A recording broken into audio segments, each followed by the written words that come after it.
we hear the gospel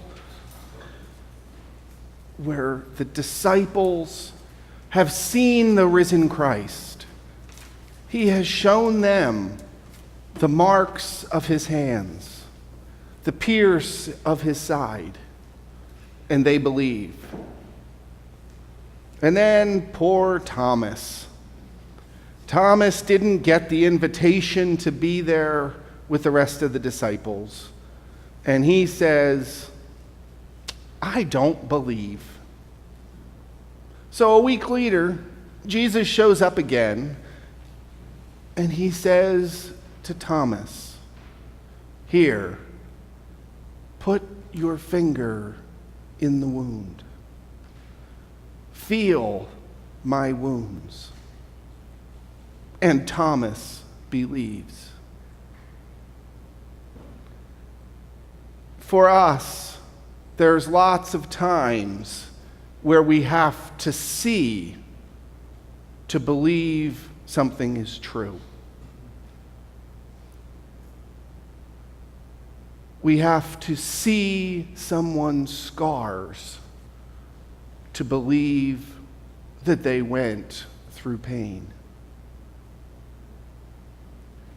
We all have those scars. Sometimes our scars are visible. Like that time that you ran into the end table and had to have stitches because you were playing tackle football in the living room. Okay, maybe that wasn't you, it was me. But, or maybe it's because you needed a knee replacement or a hip replacement or any number of things that we as humans do that leave scars on our body. Jesus had the power to heal himself. Jesus could have easily, after he rose from the dead, come back without the wounds. But he didn't. He came back with the wounds.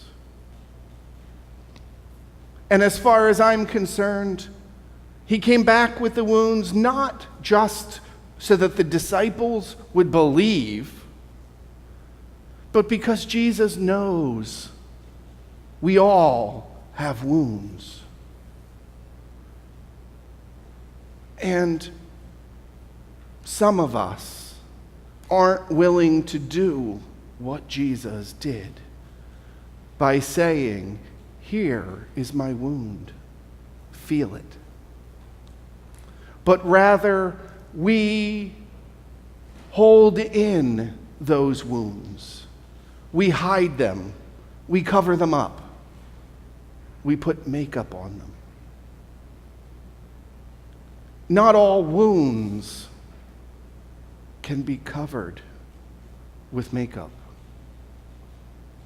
There are lots of people suffering with psychological wounds. Abusive spouses, divorce, depression, anxiety.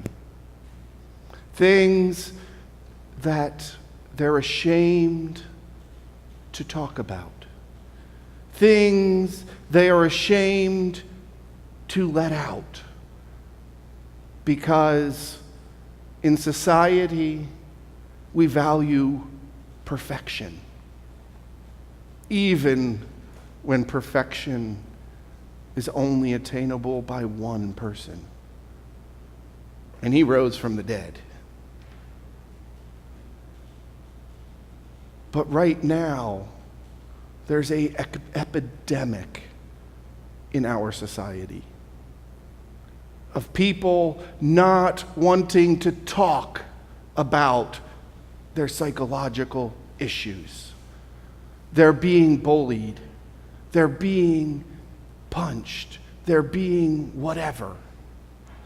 Because it's not acceptable. One youth just said to me, snitches get stitches. That's scary to me. Right now, the hottest show on Netflix is called 13 Reasons Why. 13 Reasons Why is a show about Hannah, a girl that killed herself.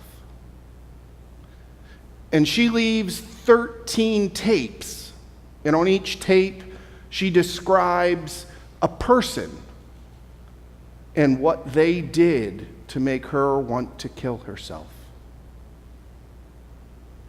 If you have teens or grandchildren that are teens and you have not seen the show, watch it. Because even if you don't have Netflix, the kids on the bus do, and they're watching it on school buses on the way to school. It is a graphic show that shows the horrors of kids.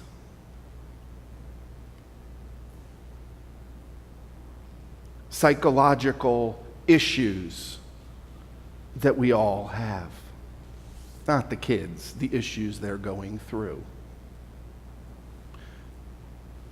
2 weeks ago, a young girl in Springford School District committed suicide. Okay, that's Springford, that's over there. On Friday, Justin, a 17-year-old junior at Upper Moreland High School, killed himself.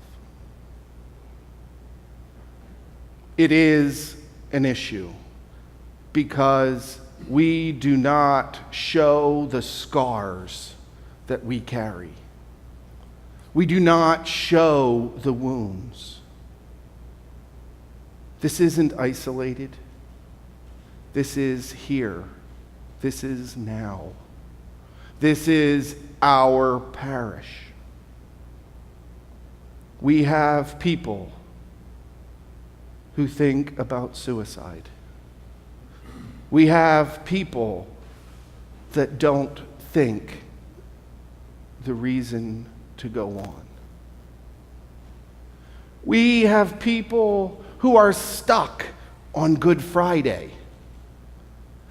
They cannot see the joy of the risen Christ coming in 3 days, because to them, the dark night of the soul never ends. I'm not talking about them. I'm talking about us. I've been there. I know what that's like. Not seeing the joy of a risen Christ coming because you're stuck on the cross. And I'm here to say that we know the end of the story. We know that Jesus rises from the grave, that the sun comes up Easter Sunday.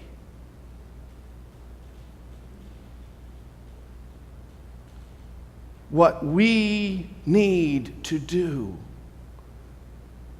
is be Jesus. Be Jesus to a population of hurting people. Be willing to open up our lives to others. To allow people to see our scars.